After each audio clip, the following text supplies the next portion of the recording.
Hey everyone, it's Alex from RaddTitan, and we are here today in Singapore Comic Con 2023. And we're joined by Adeeb from Kinetiquettes. So what we're going to do is we're going to go over, do a booth tour, and go over a few pieces. So let's get on with it. So all right, let's get around there, and then let's try this little thing out. So we kind of want the focus to be on the statue anyway. Do you want to talk about the statue? Yeah, so this is the Artgerm Cammy, the second in line on the Street Fighter side of things with Artgerm. Yep. And Chun-Li was the first. Yeah. Yep. And yeah, we showed this prototype last year, but at that time it was not engineered. So this is the pre-production, properly engineered statue that will kind of go for pre-orders pretty soon. Yeah. So one thing that collectors will notice for her is that we kind of improved her head sculpt. Yeah. Stanley wanted to, improve it further, and yeah, we went back and resculpted her, and she's using the same eyes, acrylic eyes like Chun-Li, and the paint job as well. Like we feel that we've kind of pushed it further, and overall, I think it still looks great, and with all the Easter eggs from her stage. I just want to point out that the statue isn't actually wobbly. Mm-hmm. It's these turntables aren't the best, and they're kind of a bit shaky when they turn around, especially on the Vecna as well. Yeah. But yeah, no. So can we? Is there going to be any more of these in future? Of course. I mean, one of the collaborations with Artgerm for us is to create a series of female fighting game characters, and we're definitely continuing that. And not just Street Fighter, we have like other fighting games that we're working on, and but of course it's not restricted to fighting games per se. Yeah. But there are some other projects that we're working on that we will reveal when the time is due. Looking forward to hearing about it. I mean, Stanley's got a huge following, and obviously he does the female form in a fantastic way. I just want to add that there's some great kind of detailing here, and also down to the detail of the camel toe on there as well. I just want to point out. Yeah, I mean, you can't skip that, I guess. Yeah, well, no, I can talk about this channel, but not on the Kinetiquettes side. You got the nice sort of Shadow Lu Easter eggs here as well. Pretty cool. So, just waiting for Tyler to get the camel toe on there, because I think that's what he's doing. Yep, he's giving me the nod. We're going to move across now to Rachel.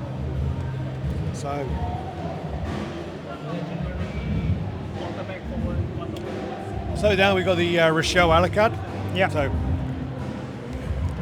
So this is from the BlazBlue game, which is of course the developer is Arc System Works, who did Guilty Gear, and so she's in 1/7 scale, so which is a bit odd scale, but this is to go in line with our Dizzy and So and Kai statues. So there. Well, that was the thing we were talking about that earlier, and Soul. I thought that was a quarter scale statue because that statue's massive. Yeah, so it was a quarter scale that we showcased last year, but then we downscaled it to match Dizzy, which was the first release for Guilty Gear. Oh, okay, that I wasn't aware of. Okay, yeah. I need to do my homework a bit better. Yeah. Okay, so this is now up for pre-order as well. So check out the website, and then if you're interested in that. And what we do now is let's go over to Vecna.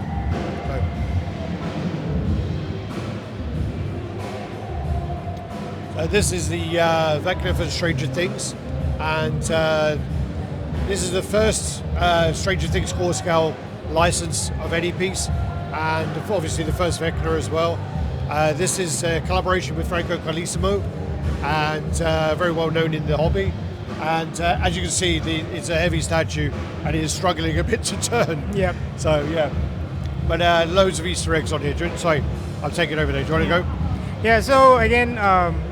As you already mentioned, it's our second collaboration with Franco. We did a collaboration with him on the Artist series. Yeah, Mom. And so this is the second one, and we're really happy with the way he sculpted all the details and all the gruesome like the monsters and the Demogorgons. You got the fantastic Easter egg. I think that's coming out a bit there. Yeah. You got a fantastic Easter egg there, like the clock. You got the demon, the demo dogs, or what are they called? Yeah, the demo dogs and the Demogorgon. Wow, the teeth are really cool. Yeah. And then also like the detailing on the actual door of the stained glass is really nice as well. Yeah. Really nice, and the bats as well. Yeah, I mean all the, Easter eggs are, they're part of the character. So, and also with all these Easter eggs incorporated, it still doesn't take up too much of a space. Yeah, although yeah. it's quite a tall statue. Well, that was one of the things with old Kinetiquettes is they just made quite space-hungry statues originally. Yeah. And I think that this is a good way to go, where it's a bit more of a manageable footprint. Yeah, that's kind of the philosophy we adopted with all our pieces.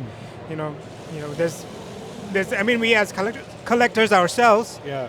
We're running out of space, so we need more compact and economical space. Well, you make that statement, and now we're going to go on to Leona, which kind of contradicts what you said.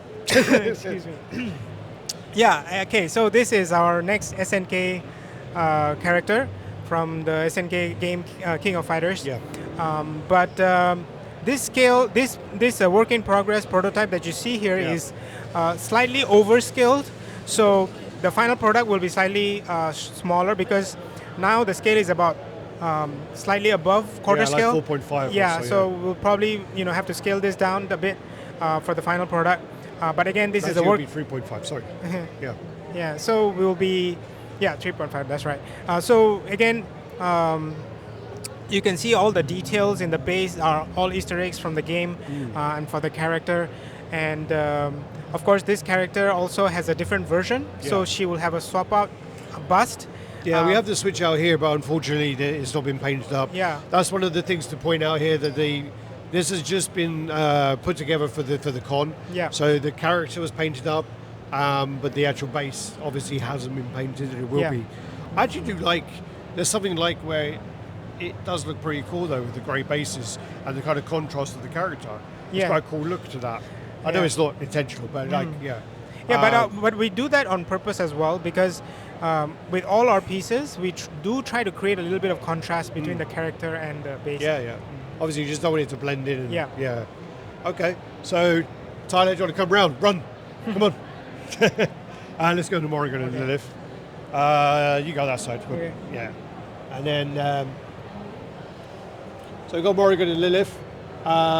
Maybe could have got a light, actually, one of the, because it's might be a bit dark, but hopefully it comes out well. So do you want to go through this piece? Because it's quite a unique piece, actually, the pose. Yeah. And the way the legs have been kind of cut off. Yeah, so this is our next collaboration with Artgerm again. And for this, we kind of went with a slightly different approach, not really continuing the quarter scale female fighters line, but what are you looking at? I thought the guy was moving it, sorry. Yeah, so so it's 1/3 scale, so it's not quarter scale. And the reason for that is he incorporated 2 characters instead of 1, and he didn't want to do a full body quarter scale, which would take up more space. Yeah. And he also wanted this to be a bit more of a standalone piece, so not necessarily going in line with what we have done before. So if the fans like it and the collectors love it, we will definitely want to do more. I was talking to someone who he only collects quarter scale, and he basically says I'm gonna have to break my rule. Yeah. He's saying he's gonna have to get this. And Morrigan is a very popular character, very very sexy character, and I just think it leads very well to his style. And it just the big eyes, and it's really nice. And again, we were talking about this earlier, and would this line continue? Yes. So as I said, if fans and collectors, show us that they enjoy. I mean, they collect this piece and they love this piece, then we would love to continue more along these lines, which is in conjunction with the quarter scale full body stuff as well. Yeah. No, sure. And is there also, that was one of the questions someone wanted to ask me, is there any chance that you can do this in dual scales? We are not. We haven't decided yet. I won't say no straight off the bat. But from what I understand, maybe that's an interview you should do with Stanley when he's here. So, why did he choose 1/3 only? I would have thought though, obviously you want to be involved with the artist, you want to capture what they are putting out there. But the other side of it as well is once the artist has done their concept, and done the work, isn't it down to the studio then to make that decision? No, actually, that's what's unique about our collaboration with Artgerm. He has a lot more heavy influence on the outcome and the decisions we make about the project. Yeah. So not only is he it's not like he does the concept and we take it and run with it. He does the concept. We work with him very closely on the sculpt to make sure that it matches the concept or the intentions and the style. And then, of course, when it comes to the prototype, deciding what scale it should be is also something that he has input in. Wow. And we discuss and decide, and even not only it doesn't stop there where we get the prototype out, but also during the production process, making sure the quality and the final product matches what we showcase in the prototype. And in fact, if we can, we will sometimes improve it further if, in the final product.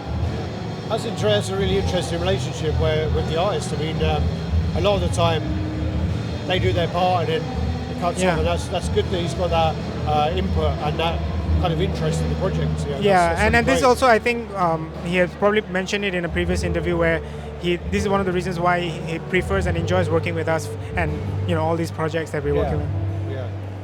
But I think also a lot of time the artists get paid and then they move on to the next project straight away. So it's not something that they're that invested in afterwards. Yeah. But no, that's good. I mean, I will definitely speak to him about that kind of scale thing because that's something that a few people are interested in. But I think I think the hard thing is you don't want to take away from, if that's his vision, then you don't want to go, okay, we'll do it in board scale as well. Then I mean, the commercial aspect of it is also something we work closely with him on, and that's why we also value his input.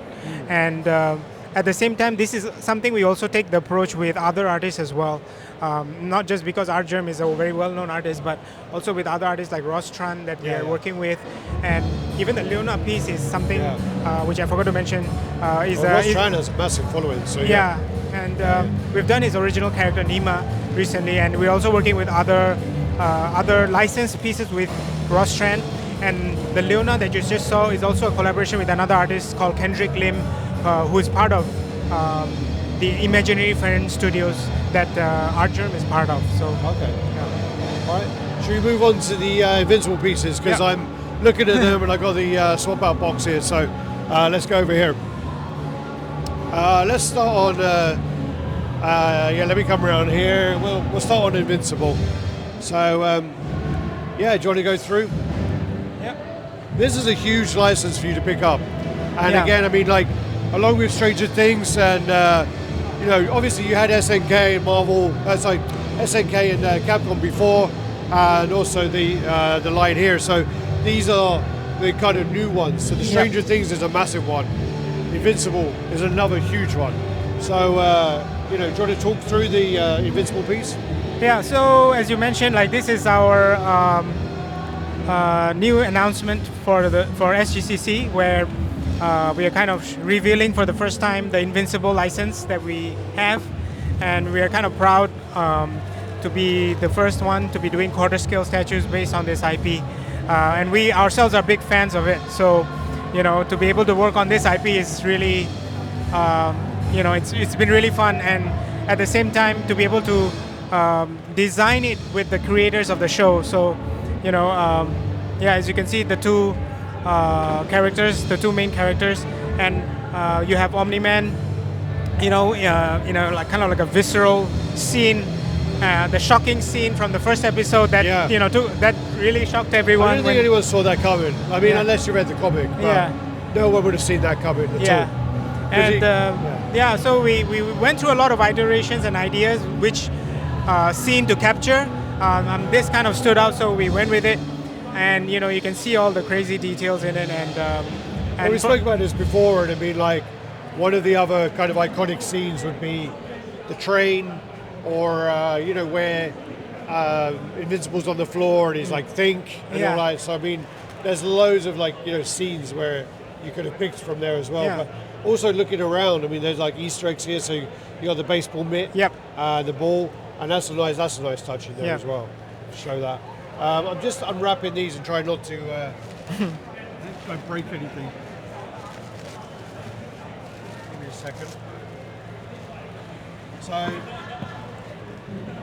both of these pieces have like the cleaner version, and so with Mark, Invincible, you have this here.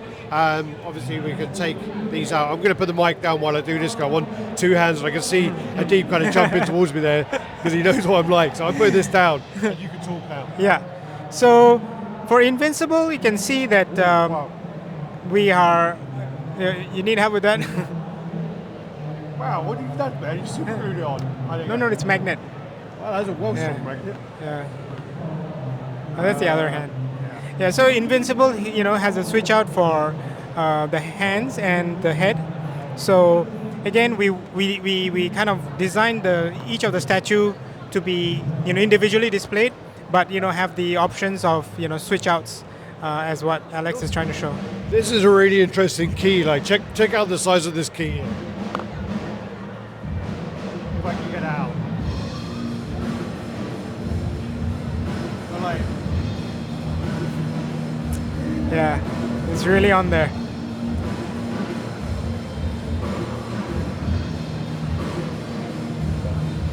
Yeah, so we just couldn't have a simple clean version, but we also have the battle damage. I love the eyes as well. Yeah. So you will also notice that the goggles on him has a little bit of a pearlescent kind of paint on it. So yeah, it's kind of a unique touch there. Yeah. No, it's really, really cool. I mean, you got that iridescent paint over the visors as well. Yeah. That's nice. Yeah, I like this version better. Yeah, and if you notice for Omni-Man,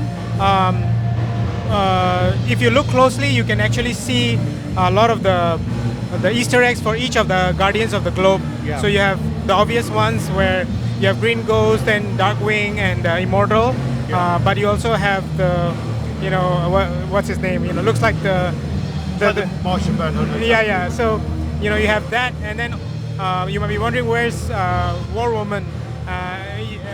It's obviously her mace in his hand. So Yeah. all the Easter eggs are there, and of course poor Aquarius being I love the option as well, because what people like, if they're like, they'll be really anal about it. They'll be like, yeah, but he wouldn't be like this in that part of the thing, because he kind of beats them up quite easily, doesn't he? So Yeah. maybe this is more maybe later on, but yeah, at least you have the option to do it. And Yeah. even with their hair, I mean, it's so intricate. Like, I don't know if you can pick up on that with Tyler, but there's just like on the fringe, I'll put it down, but there's just so many like little strands of hair there.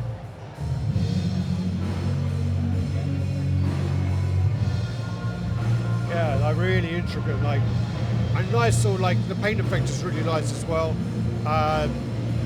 Yeah, it was fun painting this character because in the show you have like very cartoony like and stylization, but we had to capture that likeness, Yeah. but bring the details forward Yeah. to match the quarter scale.